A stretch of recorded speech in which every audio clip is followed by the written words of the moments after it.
This interpretive film and performance project has been produced by New Orleans Jazz National Historical Park. The program was funded by the National Park Service's Lower Mississippi Delta Initiative, an organization that strives to highlight culture and heritage in the Lower Mississippi Delta.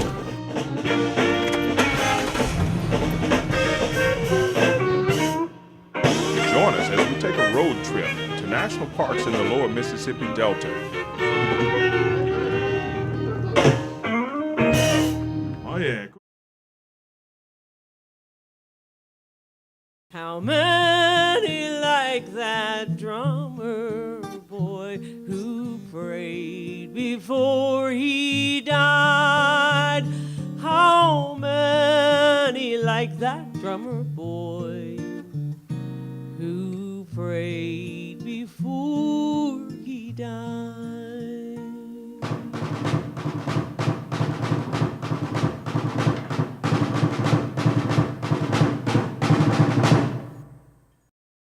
Shiloh National Military Park is our country's second national military park, created in 1894 to preserve the site of the two-day battle, April 6th and 7th of 1862, which was the first large battle of the American Civil War. By the end of the second day, April 7th, 110,000 men will have been fighting on these 6,000 acres. 4,200 of which we preserve today in the National Park Service on the battlefield.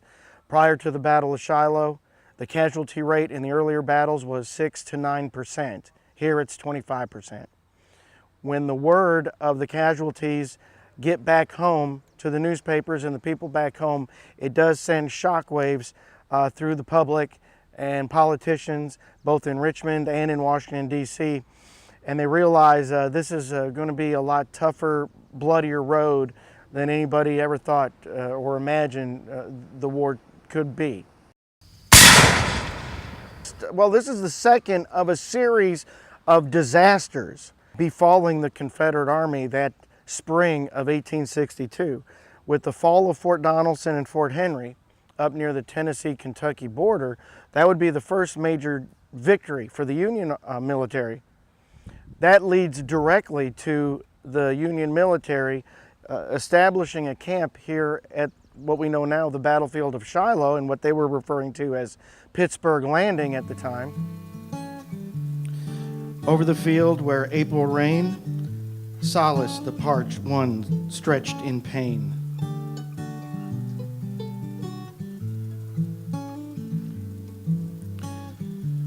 Through the pause of night that followed the Sunday fight around the church of Shiloh. Well, the major lesson is kind of connected more to the amount of casualties that were here. 23,000 plus. On that note, that's 23,000 people that either did not go home or went home wounded or were missing, captured, things like that. So this was a great wake-up call to both sides. Not that, oh, we're going to lose a lot of people, but we're going to lose lots of people, not just small amounts or people here, people there. And these guys were losing limbs. These guys were losing their lives. These guys were losing their brothers, their fathers. Women back home were losing those. So we have to remember that this battle was great on a horrible type scale. And all the wars, from the Revolution all the way up to the Civil War, you add the casualties all together, and they still do not amount to the casualties that were faced here at the Battle of Shiloh. Johnny Clem apparently was this a soldier who was a 10-year-old drummer who fought at the Battle of Shiloh and was nicknamed Johnny Shiloh, and they even wrote a song called The Drummer Boy of Shiloh about little Johnny Clem. On Shiloh's dark and bloody ground, the dead and wounded lay. Among them was a drummer boy who beat the drums that day. Unfortunately, that's not true. It is legend, it's myth. We don't have any evidence at all of Johnny Clem ever stepping foot on the battlefield during the fight or even later in life. His drum was by his side. you listen to the lyrics, there's no name in the song of any drummer boy. In fact, the drummer boy in the song doesn't survive the Battle of Shiloh. He gets killed. But Harper's Weekly did a story about the drummer boy of Shiloh and the song. They really wanted to put a name with the song. So what Harper's Weekly did is took the name of Johnny Clem out of the story of Chickamauga and put it into the story about the drummer boy of Shiloh. He clasped his hands, then raised his eyes and prayed before he died. Ever since then, there's this great myth that grew up about the Battle of Shiloh and Johnny Clem actually being Johnny Shiloh. They listened to the drummer boy who prayed before he died. And of course, Johnny Shiloh will stay in the Army his whole life. He will be the very last Civil War veteran to retire from the U.S. Army, and that'll be 1915 when he retires as a Major General. And he never really said anything different about the legend. I guess having free drinks and free dinners is nice when you got that kind of fame. So little Johnny Clem grew up to be Major General John Clem and never really squashed the idea of him being the actual drummer boy of Shiloh.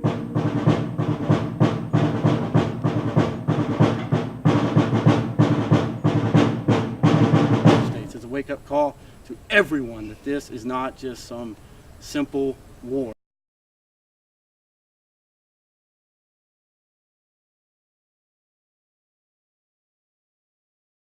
What we're going to start out with today is, since we're at Shiloh, let's start with something that has to do with Shiloh.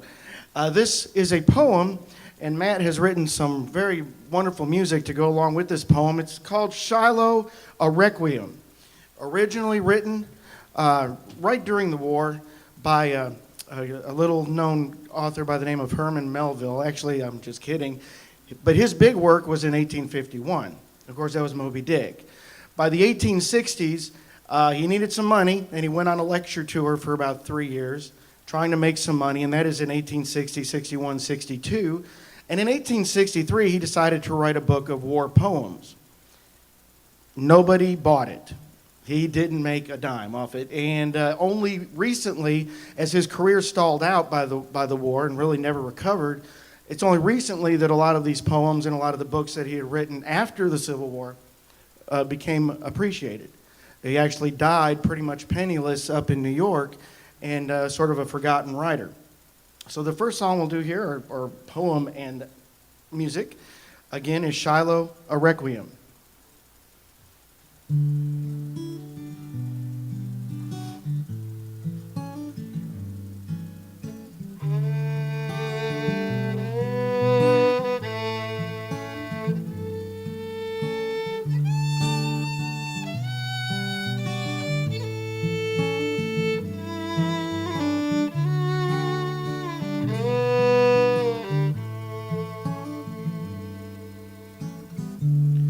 Skimming lightly, wheeling still, the swallows fly low. Over the field in clouded days, the forest field of Shiloh.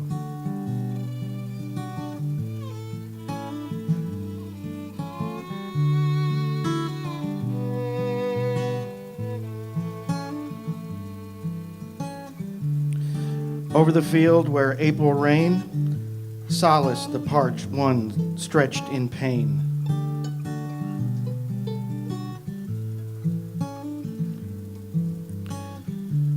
Through the pause of night that followed the Sunday fight around the church of Shiloh.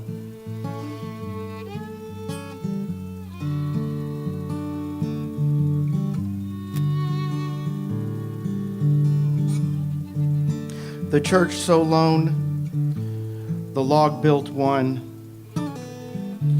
that echoed to many a parting groan and natural prayer.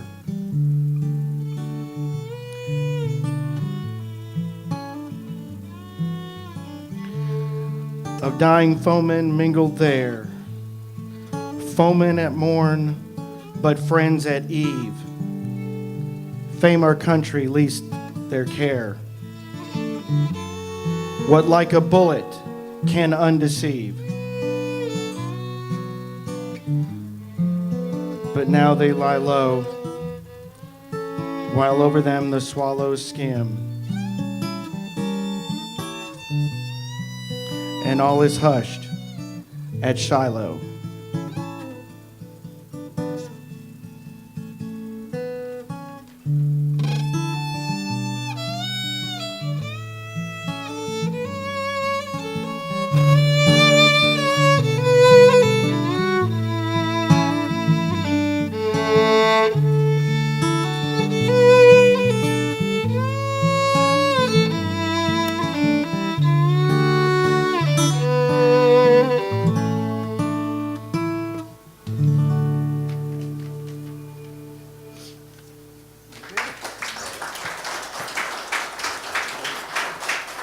Andy.